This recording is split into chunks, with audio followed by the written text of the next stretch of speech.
Sir చెప్పండి. ఈ government వచ్చిన తర్వాత పరిపాలన ఎలా ఉందండి? ఏం జరుగుతుందంటారు? ఈ 18 నెలల పరిపాలన అసలు రాష్ట్రంలో ఏం జరిగినాయి అంటారు? ఓవరాల్గా ముందు ఈ రాష్ట్రంలో శాంతి భద్రతలు అయితే పూర్తిగా అదుపులోకి వచ్చాయి. గతంతో పోలిస్తే గంజాయి చాలా వరకు అరికట్టగలిగారు. గత ప్రభుత్వం నేరాల అడ్డాగా ఆంధ్రప్రదేశ్ని తయారు చేసింది. గోండాలు గాంజాయి అమ్మటానికి ప్రత్యేకంగా పై స్థాయి నుంచి కింద స్థాయి నాయకులు కూడా దాన్ని గ్రౌండ్ లెవెల్లోకి తీసుకెళ్లారు. అంటే హై స్కూల్ లెవెల్లో కూడా గంజాయి వచ్చిందంటే ఎంత దారుణమైన పరిపాలన మనం గతంలో అనిపించామని తెలుసుకోవచ్చు మనం. ఇప్పుడు రూట్ స్థాయి నుంచి కూడా ప్రక్షాళన మొదలుపెట్టారు. ఈ 18 నెలల్లో అదే పనిలో ముఖ్యమంత్రి గారు కానివ్వండి, పవన్ కళ్యాణ్ గారు కానివ్వండి, మంత్రివర్గం కానివ్వండి, గవర్నమెంట్ అంతా కూడా ప్రత్యేకంగా రౌడీజం మీద, కబ్జాల మీద, గోండాల మీద, గాంజా మీద దృష్టి పెట్టారు. ఖచ్చితంగా అదుపులోకి వచ్చింది. ప్రభుత్వ పథకాలు కూడా ఒకదాని వెంట వస్తామని ప్రజలకు చేరుతా ఉన్నాయి. ప్రజల్లో ప్రభుత్వం మీద విశ్వాసం పెరిగింది. ప్రతిపక్షాలకేమో ఏం అవకాశాలు లేక ఏదో ఒక రాజకీయం చేయాలని చెప్పి, బురద చల్లాలని చెప్పి ఒక వ్యవస్థనే ఉన్నారు తప్పితే చాలా బాగుంది గవర్నమెంట్ ఈ 18 నెలలు. అంటే ప్రతిరోజు ప్రతి మంగళవారం వెళ్ళి అప్పుల కోసం పాకులాడుతుంది ఈ గవర్నమెంట్. దాదాపు 3 లక్షల కోట్లు అప్పు చేసింది. అది పేద ప్రజలు కూడా పంచట్లేదని చెప్పి అంటున్నారు. నిజంగానే మరి చేయట్లేదంటారా? వచ్చేది రెవెన్యూ తక్కువగానే ఉంది. గత ప్రభుత్వం చేసిన అప్పులకి వడ్డీలు కట్టలేకపోతా ఉంది గవర్నమెంట్. దానికోసం మళ్ళీ తెచ్చి సంక్షేమ పథకాలు కానివ్వండి, అభివృద్ధి కానివ్వండి మెయింటైన్ చేయాలంటే ఖచ్చితంగా ఎక్కడోసారి తేవాల్సిందే. దాదాపు 11 లక్షల కోట్ల అప్పులు చేసింది రాష్ట్ర గవర్నమెంట్ గత ప్రభుత్వం. మరి దానికి జమా ఖర్చులు కూడా ఎక్కడా కూడా చూపించిన పరిస్థితి. అంటే మేము 6 లక్షల కోట్లే చేసామని చెబుతున్నారు. వీళ్ళు వచ్చిన 2 సంవత్సరాలు 3 లక్షల కోట్లు అప్పు చేశారని చెబుతున్నారు. 11 లక్షల కోట్లు వాళ్ళు చేసిన అప్పు. వాళ్ళు దానికి వడ్డీలే మరి కట్టాలి కదండి. మరి ఇంకో చోట అప్పు తేవాలి, వీళ్ళకి కట్టాలి, వీళ్ళ దగ్గర ఇంకోళ్ళకి కట్టాలి. రాష్ట్ర ప్రభుత్వం నడపాలా. ప్రభుత్వం మీద భారం ఉన్నా కూడా ప్రజల మీద పన్ను పెంచకుండా మీరు ఒకటి గమనించాలి. ఇక్కడ ప్రభుత్వం మీద ఎంత భారం ఉన్నా కూడా ప్రజల మీద ఇంత పన్ను కూడా పెంచకుండా గవర్నమెంట్ నడిపిస్తూ ఉంది. విద్యుత్ ఛార్జీలు తగ్గించారు, మళ్ళీ కూడా తగ్గిస్తామని మాట ఇచ్చారు. అంటే మరి వాళ్ళు చెప్తున్నారు రాష్ట్రంలో లా అండ్ ఆర్డర్ లేదు, ఒక పక్క మా నాయకులు అరెస్ట్ చేయడంతో సరిపోతుంది కానీ వీళ్ళు పరిపాలన చేసేది ఏం లేదు. దాదాపు ఏదైతే బాబు షూరిటీ భవిష్యత్ గ్యారంటీ కింద ఏదైతే వాగ్దానాలు ఇచ్చారో ఈ డబ్బులు ఇవ్వలేదు. దాదాపు 1,32,000 కోట్లు జనాలకు బాకీ పడ్డ ఉన్నారు. ఆ పాంపులేట్లు పట్టుకొని తిరుగుతున్నారు జనాలు అందరూ నాయకుల కోసం అని చెప్పి అన్నారు. నిజంగానే ఆ పరిస్థితి రాష్ట్రంలో నడుస్తుందా? లేదండి, ఎక్కడ కూడా చెప్తా ఉన్నా. ఇందాక కూడా చెప్పాను మీకు, 1 by 1 రాష్ట్ర ప్రభుత్వం చేసినటువంటి వాగ్దానాలు నెరవేరుస్తూ ఉంది. అందులో భాగంగా కొన్ని ఉన్నాయి, ప్రయారిటీ ప్రకారం తీసుకుంటా ఉన్నారు. వచ్చిన డబ్బు వచ్చినట్టు సర్దుతూ ఉన్నారు. ఖచ్చితంగా భవిష్యత్తులో ప్రతి వాగ్దానాన్ని కూడా ఈ కూటమి ప్రభుత్వం నెరవేరుస్తుంది. అంటే మరి ఈరోజు చూసుకుంటే ఎయిర్పోర్ట్ మనం చూసాం, భోగాపురం ఎయిర్పోర్ట్ వచ్చింది. దాన్ని కూడా మేం చేసామని చెప్పి ఇప్పుడు భోగాపురం ఎయిర్పోర్ట్కి గత గవర్నమెంట్లోనే 2014 నుంచి 19లోనే ల్యాండ్ ఎక్విజిషన్ చేశారండి.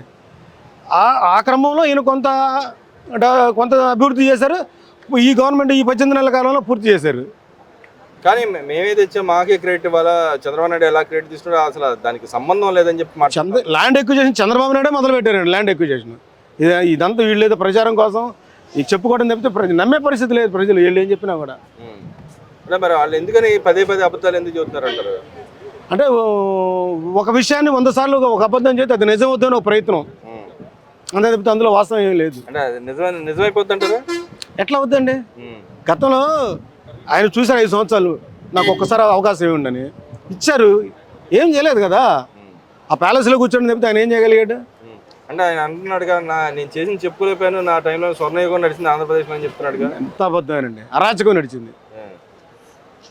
మరి అదేవిధంగా ఏదైతే సీమకి నీళ్ళు ఇవ్వట్లేదు ఈ గవర్నమెంట్ వచ్చిన తర్వాత అని చెప్పి మాట్లాడుతూ ఉన్నారు. అసలు నిజంగానే ఈ గవర్నమెంట్ అసలు ప్రాజెక్టులు ఏం పట్టించుకోవట్లేదు అంటారా? అంటే మీ న్యూస్ ఛానల్గా మీకు అన్నిటి మీద ఒక అవగాహన ఉంటుంది. రాయలసీమ ఈయన హడావిడిగా 2024 ముందు హడావిడిగా రాయలసీమలో ప్రాజెక్టు తీసుకొచ్చానని స్టార్ట్ చేసి ట్యాంకర్లో నీళ్లు పెట్టి అప్పుడప్పుడు గేట్లు పెట్టి కృత్రిమంగా చేసినటువంటి ప్రయత్నం కూడా మీరు అందరూ చూశారు. ఇప్పుడు వాస్తవంగా రాయలసీమకు నీళ్ళు వచ్చే ప్రయత్నాలు జరుగుతూ ఉన్నాయి. అందులో భాగంగానే పూర్తి స్థాయిలో కాలువల ఆధునీకరణ జరుగుతూ ఉంది. ఇప్పుడు తెలంగాణ గవర్నమెంట్ కూడా కొద్దిగా అడ్డుపడుతూ ఉంది. ఈ ఇష్యూ తేలితే మాత్రం రాయలసీమ స్వర్గసీమ అవుద్ది. అంటే వాళ్ళు ఇంకో మాట కూడా అంటున్నారు, మన సంబంధించిన ఏదైతే మాట వినిపించాల్సి రాష్ట్రం తరపున ఏదైతే కోర్టులో కానీ ఎక్కడ వినిపించాల్సిన మాట కూడా మాట్లాడట్లేదు ఈ గవర్నమెంట్. తెలంగాణ గవర్నమెంట్కి నీళ్లు దోచిపెడుతుంది తప్పితే మన రాష్ట్రం నీళ్ళు తీసుకురావట్లేదు మాట్లాడుతుంది. మన ప్రభుత్వం దగ్గర ఖచ్చితమైన స్టాండ్ ఉండిందండి. మనము మిగులు జలాలంటే వరద జలాలకు మాత్రమే వాడుకునేదానికి ప్రాజెక్టులు కడతా ఉన్నాం. ఆ ప్రాజెక్టులో నుంచి మనం ఏం తీసుకుపోవట్లేదు నీళ్లు. మీరు చూస్తూ ఉండండి, గోదావరి కానీ కృష్ణా కానీ వందల టీఎంసీలు నీరు వరదలు వస్తే సముద్రం పాలవుతుంది. వాటినే మనం వాడుకుంటాం, దాని మీద మనం బేస్ చేసుకుని ప్రాజెక్టులు కడతాం తప్పితే ఉన్న వాటర్ని మనం తీసుకుపోతానికి మాత్రం వాటర్ ట్యాంక్ కట్టలేదు. మన దగ్గర సరైన వాదన ఉంది, సామాన్యుడు కూడా చెప్తాడు ఇందులో. అంటే నిన్న మాధవ్ గారు మాట్లాడారు, ఈ గవర్నమెంట్ని చివాట్లు పెట్టారని చెప్తారు. ఆయన ఏమన్నా రాష్ట్రానికి ఏదైతే మాట్లాడాలో మన రాష్ట్రానికి కావాల్సిన నీళ్ళు ఎలా తెచ్చుకోవాలని దాని మీద గట్టిగా పోరాడని చెప్పి ఆయన చెప్తే ఆయన వీళ్ళని తిట్టాడని చెప్పి మాట్లాడుతున్నారు. అది అంత ఒక్కరి భాష అండి. సుప్రీంకోర్టు కూడా సుప్రీంకోర్టు వారు కూడా ఏం చెప్పారంటే ఇరు రాష్ట్రాలు కూర్చొని మాట్లాడుకోండి, సామరస్యంగా కూర్చొని మాట్లాడుకుంటే సమస్య క్లియర్ అయిపోతుంది తప్పితే వివాదాలు అవుతాయి. దీని మీద మీరు ఇద్దరు కూర్చొని మాట్లాడుకున్నా. అదేవిధంగా రెండు ప్రభుత్వాలు కలిసి కూర్చుంటే ఖచ్చితంగా చర్చిస్తాం. మన వాదనంతా వరద జలాలు మేము వాడుకుంటాం, మిగులు జలాలు వాడుకుంటాం తప్పితే కృష్ణానదిలో నీరు మేము తీసుకోవట్లేదు అనేది మన వాదన. అదే నిరూపిస్తాం మనం. ఎందుకంటే గతంలో మీరు చూసే ఉంటారు, వరదలు ఈ సంవత్సరం ఎక్కువ వచ్చినాయి. వందల టీఎంసీలు లక్షల క్యూసెక్లు నీరు సముద్రం పాలైంది. దాన్ని మరి ఆనకట్ట వేస్తే మరి కొంతమందికైనా ఉపయోగం ఉంటుంది. అంటే ఇక్కడ బనకచెర్ల ప్రాజెక్ట్ని కూడా వీళ్ళు నాయకులు అపోజ్ చేశారు. అది రాయలసీమ కోసం నీళ్ళ కోసం చంద్రబాబు నాయుడు గారు తీసుకొచ్చారు, దాన్ని కూడా అపోజ్ చేస్తున్నారు కదా. అలాంటప్పుడు రాయలసీమ వాళ్ళు ఏ విధంగా పోరాడుతున్నారు అంటారు? రాయలసీమ నాయకులందరూ మాట్లాడుతూ ఉన్నారు ఇప్పుడు బయటకు వచ్చి. అది కూడా ఎత్తిపోతల పథకమేనండి. అది కూడా ఏంటంటే వరద వచ్చినప్పుడు ఆ ఎత్తి పోసుకొని ఆ జలాలు రాయలసీమకి తరలించుకొని వాళ్ళు దాని మీద చెక్ డ్యాములు పెట్టుకొని దాన్ని వాడుకోవడానికి తప్పితే కృష్ణా జలాల్లో మన వాటా ఏం అడగట్లేదు. మనం క్లియర్గా చెప్తా ఉంది గవర్నమెంట్, మా వాటా ఏం లేదు ఇందులో, మేము మిగులు జలాల మీద పోరాడుతున్నాం. అదే మన స్టాండ్ అండి. మరి ఇంకో పక్కన చూసుకుంటే ఆయన 2000 ఏదైతే మన 24-25 మధ్యలో జగన్మోహన్ రెడ్డి గారు తిరిగారంట. మీకు ఎక్కడైనా కనపడ్డారండి ఆయన? మేము చూడలేదండి, ఎక్కడ చూడలేదా? ఆయన ప్రజా పోరాటాలు ఇంతవరకు ఎక్కడ కూడా చేయలేదు. బెంగళూరు ఆయనకి ఎక్కడ ప్యాలెస్ కావాలంటే ప్యాలెస్ తప్పితే లేదు. కోటి సంతకాల సేకరణ చేశారంట కదా, ఏదైతే మెడికల్ కాలేజ్ మీద ప్రైవేట్ పరం చేయకూడదని. మీరు చూసే ఉంటారు. రాష్ట్ర గవర్నర్ గారు అబ్దుల్ నజీర్ గారు ఏమిటండి ఇది, ఏం పాలసీలండి మీరు అని వాళ్ళని ఆయన చాలా ఇదిగా మాట్లాడతాడు, చిన్నపుచ్చుకొని వెళ్ళిపోయారు. అసలు అది ఊసలేదు కోటి సంతకాల. ఆర్భాటంగా వెళ్ళారు కానీ గవర్నర్ గారు అడిగారు దేనికోసం పోరాడుతూ ఉన్నారు, ఎందుకు పోరాడుతూ ఉన్నారు, పీపీపీ విధానంలో మీకు వచ్చినట్టు నష్టం ఏంటి అని అడిగారు ఆయన. అసలు దానివల్ల లాభం అంటారు, నష్టం అంటారు, ఎవరికి నష్టం ఎవరికి లాభం? మధ్యతరగతి పీపుల్కి, చదువుకునే పిల్లలకి అందరికీ లాభమేనండి అది. ప్రైవేట్ భాగస్వామ్యంతో పబ్లిక్ అండ్ ప్రైవేట్ భాగస్వామ్యం, ప్రైవేట్ పరం చేయట్లేదు మనమే వాళ్ళకి ఇవ్వట్లా, అది పబ్లిక్ అండ్ ప్రైవేట్ భాగస్వామ్యం కాబట్టి ఖచ్చితంగా అందులో న్యాయం జరుగుతుంది పిల్లలకు కూడా. అంటే నేను చెప్తున్నారు ఎక్కడ కడతానికి లేని వస్తే అరెస్ట్ చేస్తాను, లోపలేస్తాను అని చెప్పి బెదిరిస్తున్నాడు. దానివల్ల ఈ ఏదైతే ఈ 5 సంవత్సరాల హాలు కట్టపోతే ఎవరు నష్టపోతారండి? అల్టిమేట్ ఖచ్చితంగా రాష్ట్ర ప్రభుత్వం, రాష్ట్రం నష్టపోద్దండి, మన పిల్లల భవిష్యత్తు నష్టపోద్ది. గత 5 సంవత్సరాలు జరిగింది, ఇప్పుడు అదే జరుగుతుంది. నేను వస్తే అవి తీస్తాను, మిమ్మల్ని అరెస్ట్ చేస్తాను, ఏం బెదిరిస్తా ఉన్నారు, ఎవరిని బెదిరిస్తా ఉన్నారు? అంటే బెదిరింపు రాజకీయాలు ఏపీలో పనిచేస్తాయి అంటారా ఈ గవర్నమెంట్? మరి దాని తల ఎటువంటి పరిస్థితుల్లో శాంతి భద్రత దృష్టిలో ఇలాంటి వ్యక్తుల విషయంలో రాష్ట్ర ప్రభుత్వం చాలా కఠినంగా ఉంటుంది, ఎవరిని వదిలిపెట్టే ప్రసక్తే లేదు. అంటే మరి వాళ్ళు చెప్తున్నారు మా నాయకులు అక్రమ అరెస్టులు చేస్తున్నారని చెప్తున్నారు, నిజంగానే అక్రమ అరెస్టులు నడుస్తున్నాయి రాష్ట్రంలో? వీళ్ళ అరెస్టులు అక్రమైతే అది ప్రజా ఉద్యమంగా మరలాల. ఎందుకు మరలట్లేదు? ప్రతి ఒక్కళ్ళు దోషులే, ప్రతి ఒక్కళ్ళు స్కాములు దాచుకోవడం తప్పితే ఈ రాష్ట్రంలో గత 5 సంవత్సరాలు చేసింది ఏమీ లేదు. వీళ్ళు ప్రతి ఒక్కడు కోర్టు ముందు బాధ్యుడే, ప్రజల ముందు బాధ్యుడే, అంతే.